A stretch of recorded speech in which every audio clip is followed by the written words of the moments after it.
Joining us now, the 2018 Pittsburgh Steelers MVP in his third season in the NFL, one of the most recognizable names and faces already, despite not doing this for very long. He is receiver Juju Smith-Schuster. Juju, great to talk to you again, buddy. How's it going? I'm doing great. How you doing? Well, it's doing great. We appreciate Todd very much for making you available. We'll talk more about what you're doing with Todd coming up. But obviously, this is a good time for us to talk to you. I don't know how much you want to be talking to media, given what's going on with the team. But from your perspective, Mason Rudolph in, Ben Roethlisberger out. What's your biggest challenge as you get back to work tomorrow to get ready to play games with a different quarterback? Just building that chemistry. Obviously, I played with Mason before, and we have those times where Ben in the practices he had to rest up, and me and Mason we go at it, and we have that connection, but that chemistry. It's his first game, his first start, obviously, and it'll be away against the 49ers, so it'll be super excited to see what he can do and what we can show the world. How much of a leadership void is created by Ben Roethlisberger being done for the year, and who replaces him in that capacity? I mean, he will always be our leader. He always has that role. Obviously, he'll still be around us, around the team, still being able to, talk to us and coach us up. Our other captain, obviously, is Marquise Pouncey, a guy on offense. He shows by his actions, and he's very vocal too. Cam Hayward is our defensive leader. So we have so many guys on the team who's vocal and who's able to fill those roles. It's got to be strange for you, Juju. You got to look around and say, man, the world has changed a lot in a very short period of time. What does that do to you from the standpoint of maybe forcing you to step up and be more of a leader? Do you feel that obligation falling on your shoulders, even though you're still fairly young in comparison to your teammates? Most definitely. Obviously, being the guy in our room, just based off of, the amount of plays, the amount of experience that I have with this team, is unbelievable. And, it's crazy because I'm a guy who's 22 talking to guys who are 28, 25, who's a lot older than me. And for myself, it's just myself being more vocal for the guys in my room. And, as a team, I just got to step up and make those plays and show by, my actions and even say a few things. When you were named team MVP last year, did you feel that kind of elevates you and gives you the credibility to say more and do more from a leadership standpoint? Not necessarily. Honestly, for myself, I thought of it as, it was an unbelievable honor, to receive this. Very humbling for my teammates and, for those guys, everything that we've been through. But like you said, as of now, with the situation that's going on, being more vocal, be more of a leader, and, speaking up more. How much will the offense change with Mason Rudolph under center? I don't think it'll change a lot. Obviously we have our plays set. We have, the guys that we still have on offense side of the ball in every position that we need. And I don't think a lot will change. When Seven was out there, he's a guy who can come up with plays on the field, and the no huddle was a huge factor, what he had in his game. And, like I said, this game right here, this upcoming game will show a lot. And I don't think a lot will change throughout the season. Give us a sense, Juju, from a football standpoint, the difference between these two guys, how the ball comes out, how they throw it, how they drop back, how they survey the field. As you're running pass routes, what's going to be different when you look back into the pocket and see Mason Rudolph there instead of Ben Roethlisberger? You talk about a guy who's been in the league for 15 years, and you talk about a guy who's been in the league for 2 years. A huge difference. Obviously, Ben has experience, and he's played in big games. He played in situations where, it's third down and long and stuff like that. And Ben has a special touch. His goal bars are very, very beautiful, running down for those. And, with Mason, obviously you have a guy who's able to do all those things. But the difference is like the time and experience that they played in their careers. How do you think Mason did on the fly being thrust into this on Sunday? From the outside, it looked like he did fairly well. What was your assessment of his performance? I think he did very well. His number was called. He was on the field. He made those plays, and he put points on the board. That's all it's about. We got in the red zone. We put points on the board, and that's what's huge. That's what we got to do.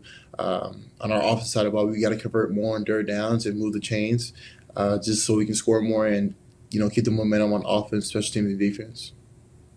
Give me one thing that Mason Rudolph does that you look at and say, you know what, he's got that down pat. He may have to work on other things, but this is one thing that he can do at the NFL level.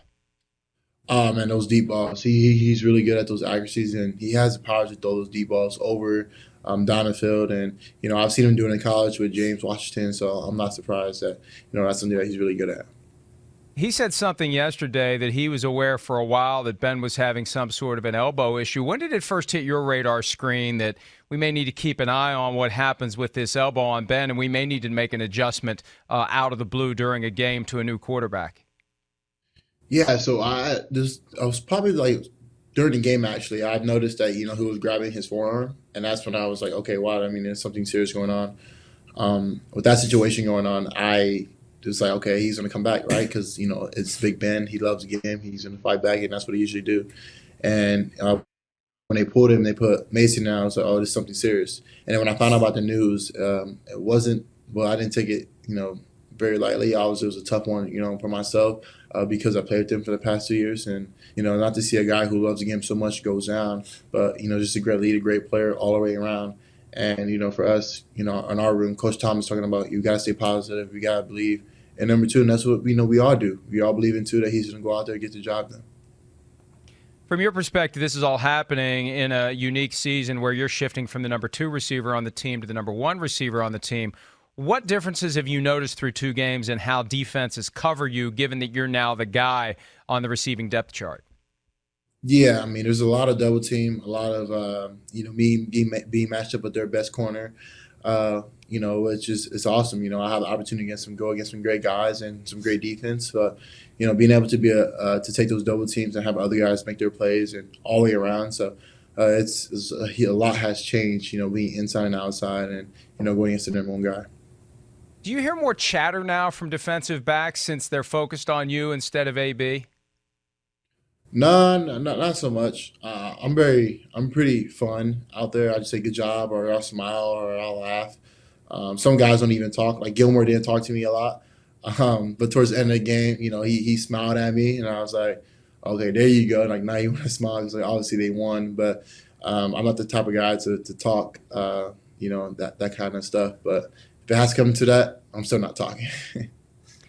Hey, you're with us today on behalf of Todd. Tell us what you have going on with them. So obviously, there's a big debate. Obviously, Todd has teamed up with the NFL and NBC.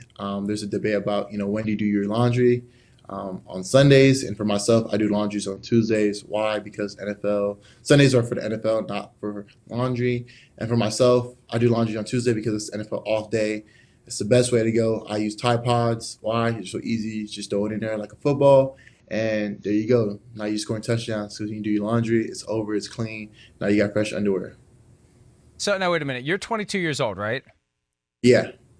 And you're 22 and you do your laundry. I got a son who just turned 23 this weekend. He would not do laundry if his life depended on it. You do laundry at 22, huh? Yeah. All right. I believe it when I see it, Juju. Your son needs to watch this. Yeah, that's good. I'll tell him. I'll get him some Tide Pods, and he can throw them in the Tide machine. Pods are so easy. He doesn't have to measure it or anything like that because, being 22, 21, in college career, like your age, you're not really focusing on that. You just throw it in there. The Tide Pods are so easy. Way to go. The only thing easier than the Tide Pod, Juju, is giving the bag to mom and saying, "Hey, mom, wash my clothes. Here are the Tide Pods. You do it for me." Yes. Right. There you go. Hey, one last question for you. Minkah Fitzpatrick, now a member of the Steelers. What was your reaction when you heard the news? I mean, you talk about a great player, all the way around, play inside, outside. I had the chance to play against him in college, and going against him, he's a very physical guy. I mean, a guy who makes plays. He's been making plays the past 2 years, and huge pickup for us. I'm super excited to see where they play him at or how they use him, but he's coming here making plays too. So there's no doubt about the pick and what they traded for. And his trade comes at a time when people are like, "Oh boy, no Ben Roethlisberger for the season." I don't know what kind of year it is. Yeah. What message does it send to you guys that the team's giving up next year's first round pick to get help right now on the defensive side of the ball? I mean, it's just for us. Our message to the world is that we're not giving up. This is a huge year for us, and even though our best player is out, that doesn't mean that we don't fight to go win more games and win our conference play, win the AFC, and then win the Super Bowl. So obviously we're looking now. We're not thinking about the future. All right, buddy. Well, hey, it's Tuesday, so go do your wash. You already know, baby. All right, man. Good talking to you, pal. Good luck with everything. Yes, sir. You too.